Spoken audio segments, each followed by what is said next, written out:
आज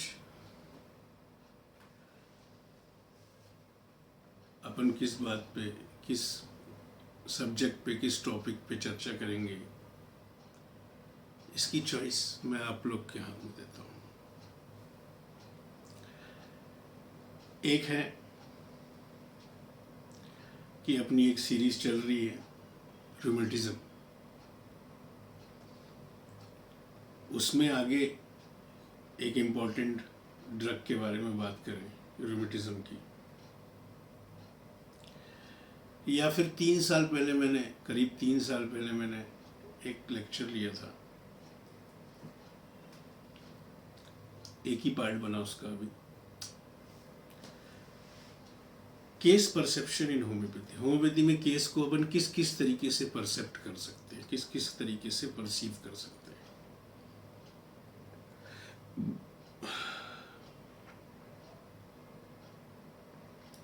जो लोग यहाँ आते हैं, जानते हैं, क्लिनिक्स अटेंड करते हैं, उनको ये पता चल जाता है बहुत जल्दी कि there are so many approaches, there are so many type of cases, hence there are so many approaches. एक ही नियम को कई तरीके से अप्रोच किया जा सकता है, एक सत्य को कई तरीके से अप्रोच किया जा सकता है। झगड़ा कहाँ खड़ा होता है? जब आदमी कहता है, जब उसमें अहंकार जुड़ता है कि मैं जिस चीज को मानता हूं ये श्रेष्ठ है। सारा झगड़ा बाहर यही चल रहा, अहंकार का।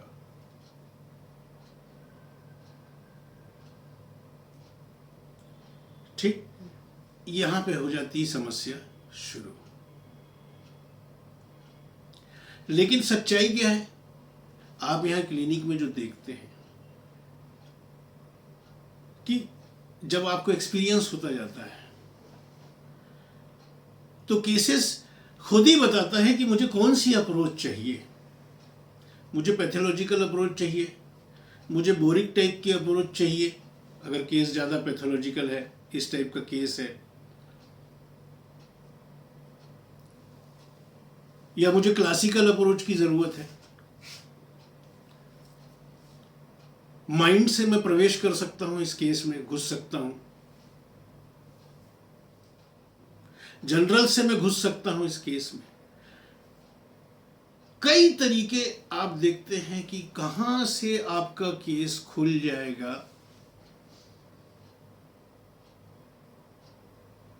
यू कैन नॉट से।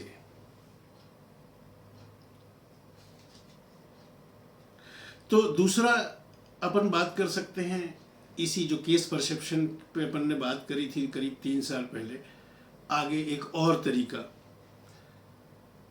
कि होम्योपैथी में केस कैसे परसीव किया जाता है। तो बताएं, रूमेटिज्म पे बात करें कि केस परसेप्शन पे बात करें? जल्दी, टाइम नहीं है।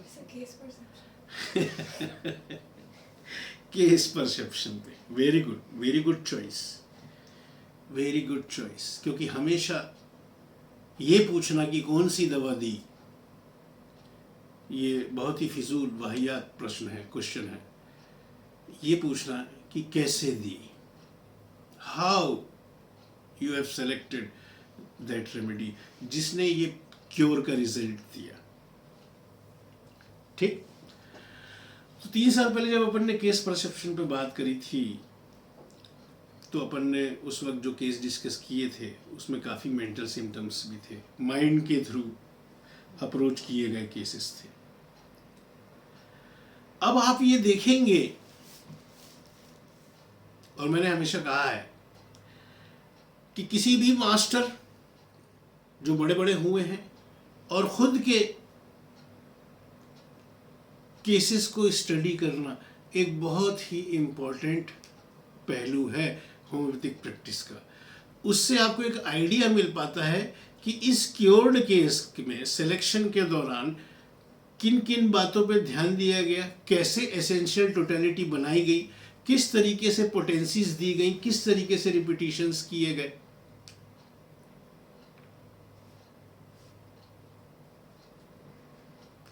है ना? तो अब हम देखेंगे कि कितनी स्ट्रांग, अगर सही पकड़ में आए, सही ट्रेनिंग हो, तो कितनी स्ट्रांग होती है general approach, going through general symptoms.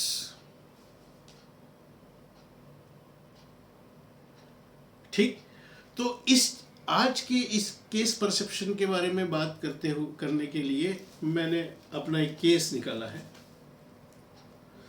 अभी इसी अप्रैल का केस है।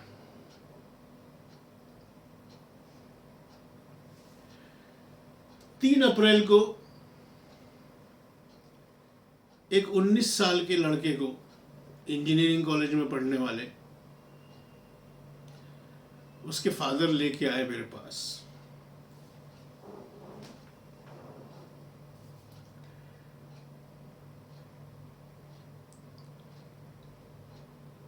सीवियर डायग्नोसिस क्या था उसका?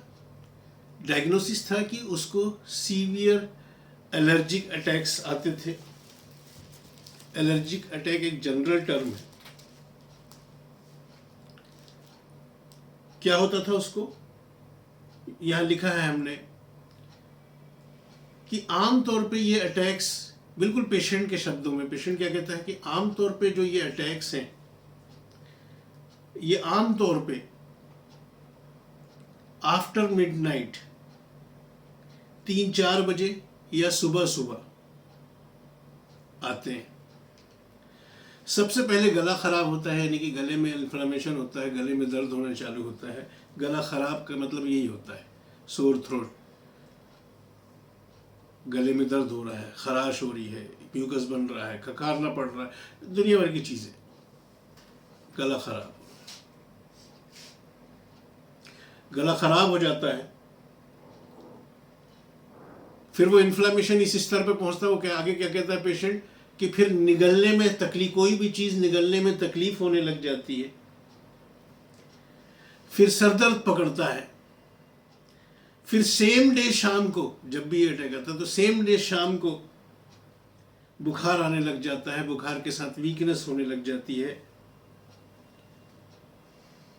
और यही चीज अगर ठंड में होते हैं ये अटैक्स, तो साथ में नाक भी बहती है, नहीं तो बंद रहती है आमतौर पे।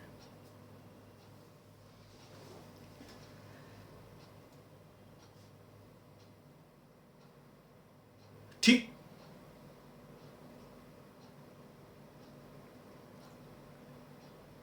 एग्रावेटिंग फैक्टर्स, अब उसकी क्या है कि एलोपैथी में ट्रीटमेंट करा करा के उसकी स्थिति वर्ष होती जा रही थी।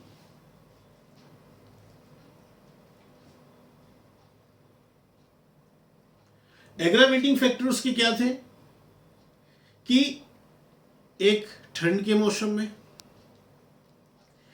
एक चेंज ऑफ वेदर में, जब भी मौसम बदलता है,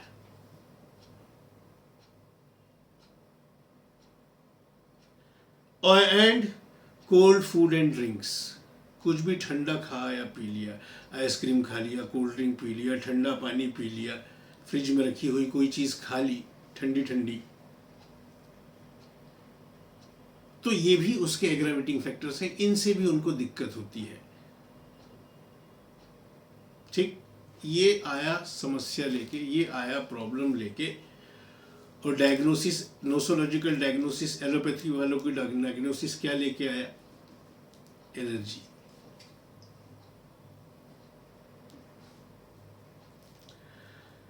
ठीक, नाउ अब ये सब केस पूरा स्पॉन्टेनियस निकल के आ रहा है, हमने अभी तक कोई क्वेश्चन नहीं पूछा उससे।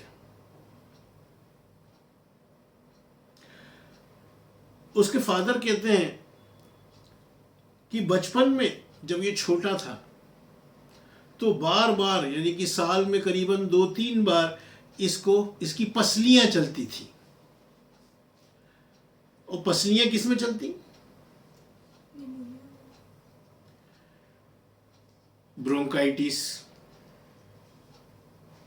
फेफड़ों का इन्फ्लामेशन, सिंपल भाषा में कहा जाए तो लंग्स इन्फ्लामेशन, चाहे वो ब्रोंकाइटिस हो, चाहे वो निमोनिया हो, पसलियां चलती थी इसको। तो नेबुलाइज हम किया करते थे। क्या कहा पेरेंट ने? हम इसको नेबुलाइज किया करते थे। एक बार 2011 में, यानी कि अभी उसकी उम्र 19 साल है, अभी 2023 में वो अपने पास आया है,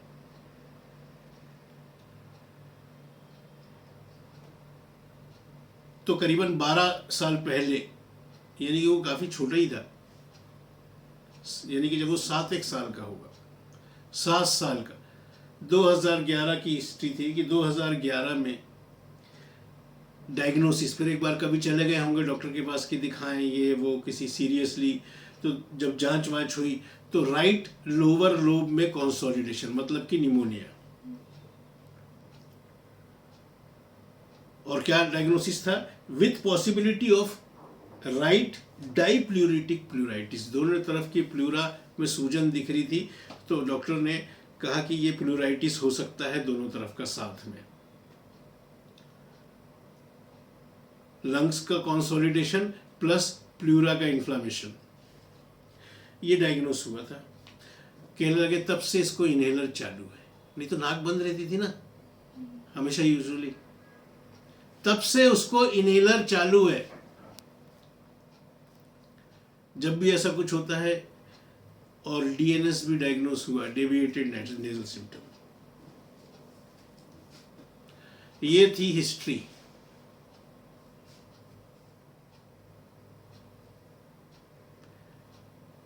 नेचुरली जब आप प्रैक्टिस करते हैं,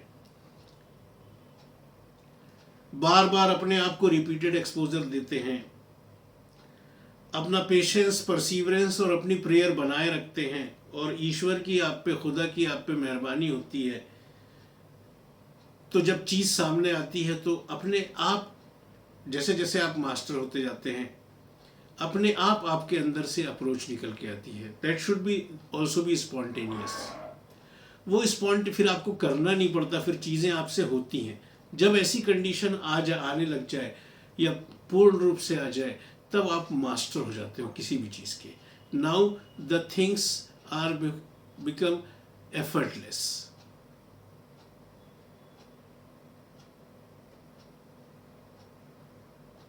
बात समझ में? तो जो नेचुरल अप्रोच आया, पहला जनरल सिम्टम जो उसको लिया गया, पूरी जनरल अप्रोच हो गई इसमें। इसका पहला जनरल सिम्टम हमारे पास है सिंथेसिस रिपर्टरी में, जब हम निकालते हैं जनरलिटी में, हिस्ट्री पर्सनल के अंदर दिया है लंग्स इन्फ्लामेशन ऑफ, फेफड़ों के इन्फ्लामेशन की हिस्ट्री।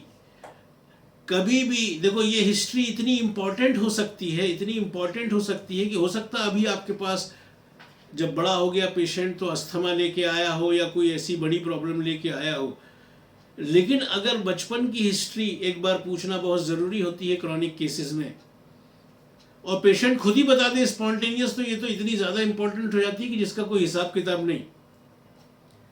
कि बचपन में उसको ऐसी समस्या थी कि उसको बार बार सर्दी जुकाम हो जाया करता था, बार बार साथ में खांसी हो जाया करती थी, सांस लेने में दिक्कत होती थी, पसलियाँ चलती थी, बुखार बार बार आया करता था खांसी के साथ, है रिपीटेड ब्रोंकाइटिस की हिस्ट्री थी, रिपीटेड निमोनिया की हिस्ट्री थी। तो आपके पास जो ये जनरल सिम्टम है, ये कितना इंपॉर्टेंट सिम्टम है अभी आपको पता लगेगा। तो उसका एक सिम्टम जो अपन ने ये जनरल लिया कि हिस्ट्री के अंदर, पर्सनल के अंदर, इन लंग्स इन्फ्लामेशन ऑफ,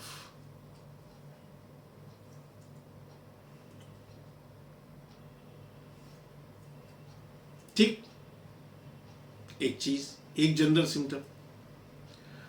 दूसरी चीज उनने जो स्ट्राइकिंग सबसे ज्यादा बताया था कि वेदर चेंज एंड विंड, ठंडक, जब ठंडा मौसम हो, तो ठंडे मौसम में अगर किसी की समस्याएं, अगर प्रॉब्लम्स अगर देती है, तो वो क्या है अपने पास रूब्रिक, कोल्ड एयर एग्रावेशन। जब हवा में ठंडक होती है तब लोगों को परेशानी होती है। ये भी सिंथेसिस रिपर्टरी से दूसरा जनरल सिम्टम कि कोल्ड एयर एग्रावेशन। अगर हो सकता उस दिन कुछ दूसरा मूड होता तो अपन दूसरे तरीके से केस में जाते। पहले उसकी जो वो लेके आया है कि उसका गला सूज रहा है, किस टाइम सूज रहा है, निगलने में दिक्कत हो रही है, यहाँ से भी अपन घुसने की कोशिश कर सकते थे, लेकिन उस दिन नेचुरली ऐसा, स्पॉन्टेनियसली ऐसा हो गया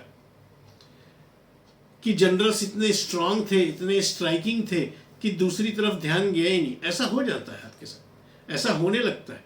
ये गिफ्ट होता है गॉड का आपके लिए, अगर आप पेशेंस, परसिवरेंस और प्रेयर, ये 3 P बना के रखते हो तो।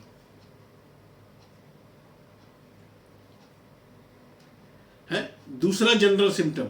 और सोचो इन दोनों रूब्रिक्स में, एक में 6 रेमेडीज दी हुई हैं और एक में कोल्ड एयर एग्रावेशन में करीबन 265 के आसपास रेमेडी दी हुई है।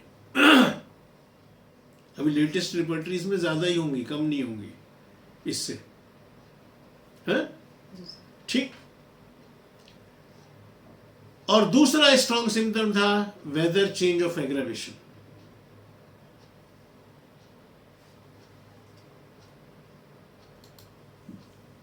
ये इतने स्ट्रॉन्ग और स्ट्राइकिंग उसके जनरल सिम्टम थे। यहीं तक अपन दो में पहुंच गए, यहीं तक अपन 2 रेमेडी में पहुंच गए। Listen listen listen listen listen he. One was phosphorus and the other one was tuberculinum. Listen here, listen. Now, 2 remedy आई हैं, केस कंप्लीट नहीं हुआ है। केस तब तक कंप्लीट नहीं होता है जब तक एक रेमेडी नहीं आ जाती। उसके बाद फालतू की बातचीत बंद, उसके बाद जबरन की खोजबीन बंद। लेकिन उसके बाद भी पेशेंट संतुष्ट नहीं हुआ है और वो कुछ सुनाना चाह रहा है तो उसको सुने जरूर, जब तक वो खुद ही चुप ना हो जाए।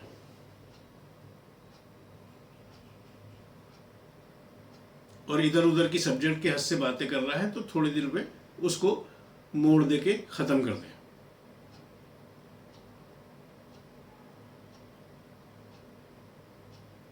ठीक, पेशेंट को हमेशा ये एहसास होना चाहिए कि उसकी पूरी सुनवाई हुई है, वो पूरी तरीके से अपने इमोशंस को एक्सप्रेस कर पाया है ना। ये एक बहुत ही पॉजिटिव इफेक्ट होता है।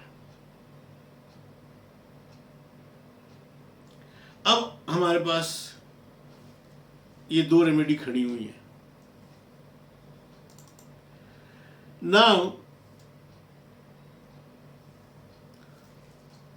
डॉक्टर हेनीमैन ने कहा है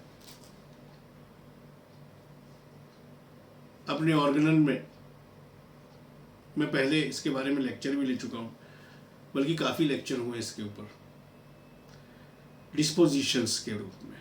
प्रवृत्ति, सही स्ट्रॉन्ग स्ट्राइकिंग प्रवृत्ति अगर किसी की, डिस्पोजिशन किसी का मिल जाए, मतलब प्रवृत्ति डिस्पोजिशन मतलब उसका सबसे स्ट्राइकिंग, सबसे डोमिनेंट स्वभाव,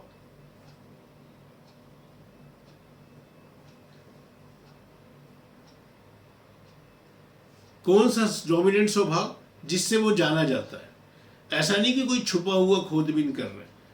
आप पेरेंट्स से पूछ सकते, आजू बाजू वाले अटेंडेंट से पूछ सकते कि भैया आपके घर में जैसे 4 बच्चे होते हैं, एक खुराफाती होता है शरारती, एक सिंसियर होता है उसको बोलना नहीं पड़ता पढ़ने के लिए, एक बहुत माइल्ड है, अफेक्शनेट टाइप का है, बहुत मोहब्बती है, कोई घर से चला जाता है तो रोने लग जाता है, बीमार पड़ जाता है, हमेशा उसके पास सब लोग होना चाहिए, है ना। और एक गुस्सैल है, तुरंत हाथ छोड़ देता है, तुरंत गुस्सा हो जाता है, तुरंत गालियां बकने लग जाता है।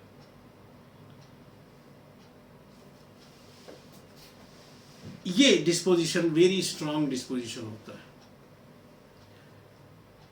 डिस्पोजिशन एक्चुअली वो जमीन भी शो करता है आपको जिसमें ये सब पेड़ लगे हुए हैं। ये जो बता रहे हैं कि सर दर्द होता है, गला खराब होता है, ये जो फूल पत्ती जो ये पेड़ जो हैं, ये कौन सी ज़मीन में लगे हुए हैं, ये ज़मीन बताती है, ये जनरल्स बताते हैं। जैसे जब वो छोटा था तो उसके शरीर की क्या टेंडेंसी थी, क्या प्रवृत्ति थी उसकी बॉडी की, कि बार बार उसको लंग्स का इन्फ्लेमेशन होता था। उसके शरीर की और क्या प्रवृत्ति है, ठंड के एक्सपोजर में, चेंज ऑफ वेदर की कंडीशंस में उसकी कंडीशन एग्रावेट हो जाती है। ये उसके जिस्म की टेंडेंसी है, ये उसके जिस्म की प्रवृत्ति है, ये उसके जिस्म का डिस्पोजिशन है।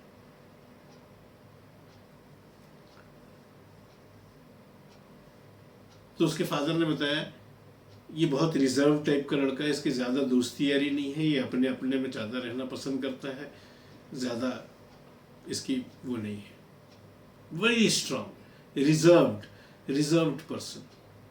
और जब आप रिजर्व रूब्रिक निकाल के देखते हैं तो इसमें आपको 116 रेमेडीज मिलती हैं करीब।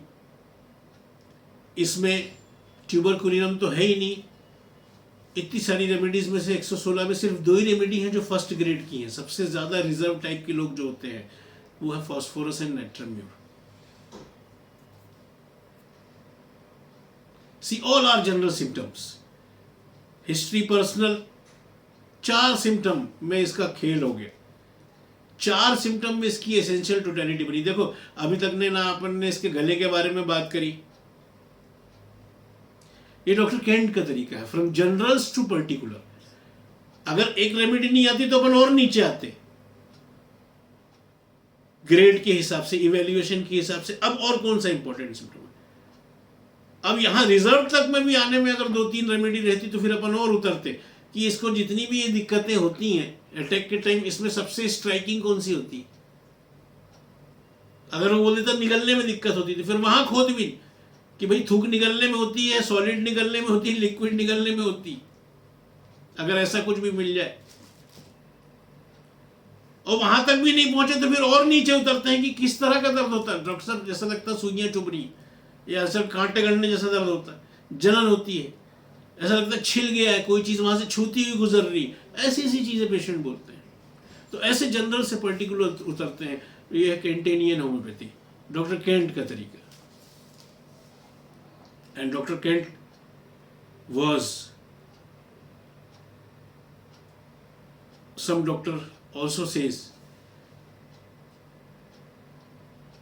most important homeopath of that century.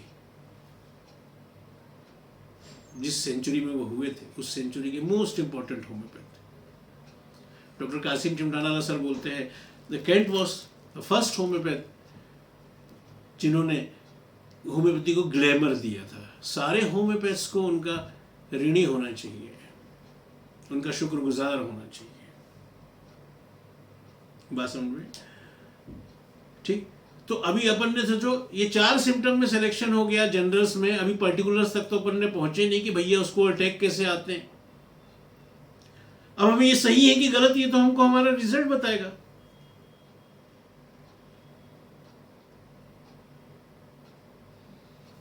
है ना, आराम नहीं मिला, तकलीफ और बढ़ गई, सिम्टम्स चेंज होके आ गए, मतलब आपने गलत रेमेडी दी, कहीं चूक गया। खुदा की मेहरबानी, ईश्वर की कृपा मानने में कहीं चूक गया।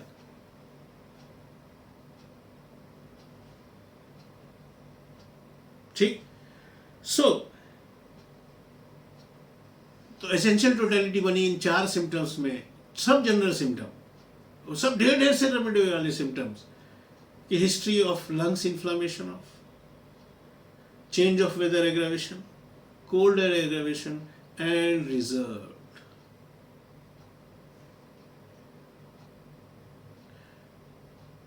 ट्यूबरकुलिनम रिजर्व्ड हो आप सोच भी नहीं सकते। They are very restless persons, they are very, सारा जहां हमारा है, तू वसुधैव कुटुंबकम वाला आदमी रहता है, कॉस्मोपॉलिटन। इसके बारे में क्या लिखा हुआ है, टेक्स्ट क्या कहते हैं, कॉस्मोपॉलिटन।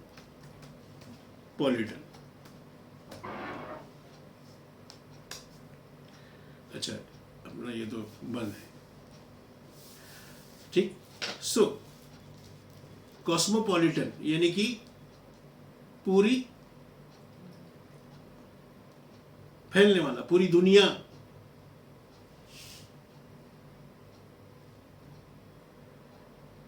घूमने वाला, लोगों से मिलने वाला, चेंजेस चाहने वाला, नई नई चीजें एक्सप्लोर करने वाला, रोमांचक प्रवृत्ति वाला, ट्रैवलिंग की प्रवृत्ति वाला, ये रिजर्व होते ही नहीं। इसलिए सोचो 116 रेमेडी में भी ट्यूबरकुलिनम नहीं है। रिजर्व्ड में। अगर आपको इस चीज़ की जानकारी हो तो फिर रेपर्टरी में भी आपको जाने की ज़रूरत नहीं है, आप डिस्पोजिशन सेलेक्ट कर लेंगे कि भैया इनकी सही रेमेडी कौन सी होगी। तो फिर उस बच्चे की सेलेक्ट की गई फास्फोरस 1M, 3 अप्रैल 2023 को फास्फोरस 1M, है ना, उसकी सेंसिटिविटी ठीक थी, मिडिल थी, और बॉडी की जो कंडीशन थी इसलिए ज़्यादा हाई में न जाते हुए 1M प्रिस्क्राइब की गई। अब क्यों की गई, वो फीलिंग भी एक्सपीरियंस से ही आती है, क्योंकि डॉक्टर केंट ने क्या कहा है कि potency selection is not the matter of law, it is a matter of experience. क्योंकि आदमी इंडिविजुअल होता है, हर किसी की बॉडी का रिस्पांस अलग अलग होता है, अलग अलग तरीक़ों से रिस्पांस आता है, किसी को हाई पोटेंसी से आता है, किसी को लो पोटेंसी से आ जाता है। अभी वो एक सीवियर इनक्योरेबल केस 30 के ऊपर अपन बढ़े ही नहीं है, उसी में क्योर हो रहा है।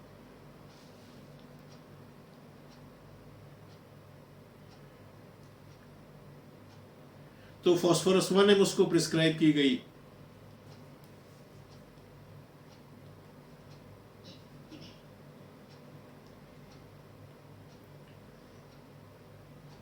फिर वो 15 उसको आराम लग गया। आराम लगने के बाद ये अपन ने 3 अप्रैल को दी थी, 15 अप्रैल को वो वापस आए, रिटर्न ऑफ सिम्टम आया उसको, शायद कुछ एक्सपोजर हुआ था, कोल्ड एयर या समथिंग लाइक दैट का, या वेदर चेंज हुआ था, तो थोड़े सिम्टम माइल्ड फॉर्म में रिटर्न आए। और सेकेंड प्रिस्क्रिप्शन का जो चैप्टर है डॉक्टर केंट का, जो उनकी जो है लेक्चर्स इन होम्योपैथिक फिलोसफी, उसमें डॉक्टर केंट कहते हैं कि जब सिम्टम्स माइल्ड फॉर्म में रिटर्न आते हैं तो कहने का मतलब ये होता है कि आपकी रेमेडी जो है वो आपने सही दी है। एक डॉक्टर इस चीज़ को लेकर पुख्ता हो जाता है, क्योंकि अगर वो बढ़ के आ गए होते एक्सपोजर में, ये रिटर्न के टाइम में, तो कहने का मतलब कि आपकी रेमेडी सुपरफिशियल थी या पैलिएटिव थी, आपको दूसरी ढूंढनी पड़ेगी, आप इस रेमेडी के भरोसे आगे नहीं चल सकते।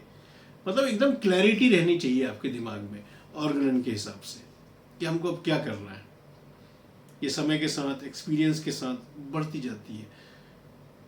अभी इस समय हम जब अपने कई पुराने केसेस के बारे में सोचते हैं तो ऐसा लगता है कि इस टाइम ये आए होते तो अपन कितने इजीली सॉल्व कर लेते, कहाँ कहाँ हम चूके थे।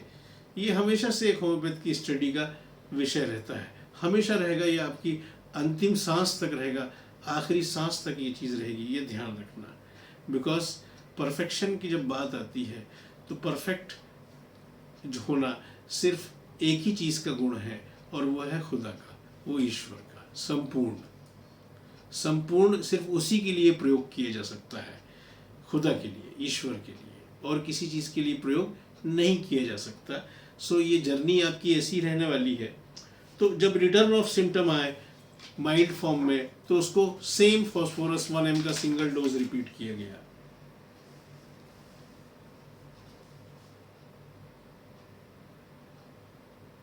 ठीक, उसके बाद उसको कुछ नहीं दिया गया। जब वो आया उसको सेकेंड बेस्ट रेमेडी पे रखा गया।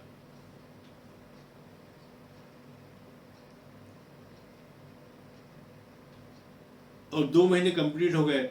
लास्ट टाइम जब वो अभी आया था, अभी 4-5 दिन पहले, है ना, हफ्ते भर पहले, 2 महीने कंप्लीट होने पे, तो उसने कहा कि 1 महीने से मैं बिल्कुल ठीक हूँ, मुझे किसी तरह का कोई अटैक्स नहीं आ रहे हैं, बढ़िया मैं जा रहा हूँ, मतलब कि वो क्योर हो गया।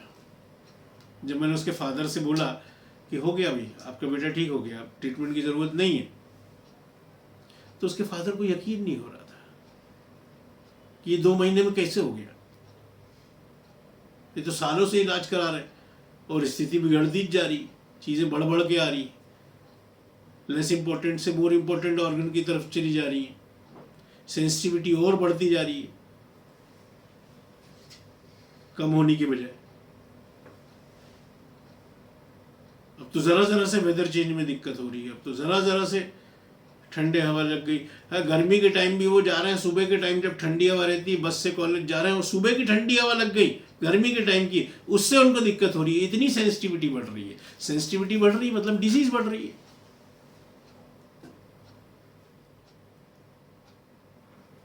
अब आपकी बॉडी जल्दी सिम्टम दे देती है। अब आपकी बॉडी का इक्विलिब्रियम ज़्यादा जल्दी बिगड़ जाता है, ज़्यादा आसानी से बिगड़ जाता है।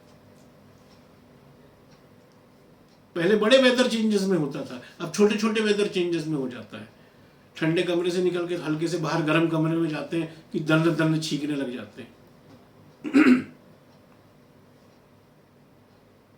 सो ये जनरल सिम्टम्स, डॉक्टर केंट का तरीका, ये एक बहुत ही इम्पॉर्टेंट एस्पेक्ट है होम्योपैथिक केस परसेप्शन का।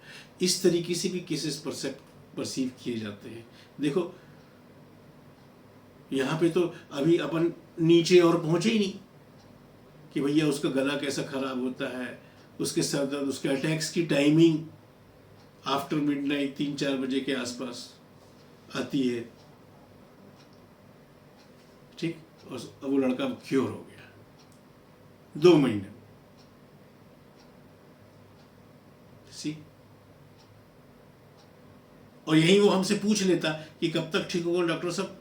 वी कैन नॉट से। कोई भी डॉक्टर के पास कोई भी ऐसी स्टडी नहीं होती है, चाहे वो किसी भी पैथी का हो, कि फला बीमारी फला दिन में ठीक होती है।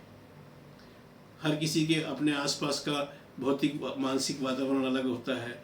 कोई दुखी जी रहा होता है, कोई टेंशन में जी रहा होता है, कोई खुश रहता है।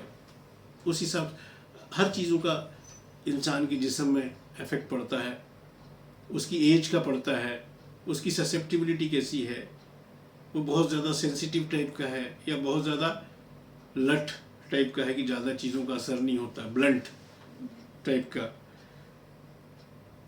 अनेक इतने इंडिविजुअल, ठीक है ना। इसीलिए अनप्रेजुडिस्ड ऑब्जर्वर होना बहुत ज़रूरी है। पहले से दिमाग में नहीं होना चाहिए कि सर दर्द के लिए पहले ये दवा दी थी तो ठीक हो गया था, तो अगली बार भी कोई सर दर्द का पेशेंट आएगा तो वही दवा उठा के दे दूंगा। ऐसा नहीं, ठीक है। तो ये जनरल सिम्टम, डॉक्टर केंट का तरीका, ये भी एक बहुत ही स्ट्रांग तरीका है। अगर आपके माइंड की बहुत अच्छी ट्रेनिंग है ना, और आपके जो मटेरियल, आपके अपने मटेरिया मेडिकस से, आपकी बेसिक बुक्स से, और आपके जो रिपर्टरी है उससे में आपका अच्छा रिपीटेड एक्सपोजर है, आपने साधना की हुई है ना।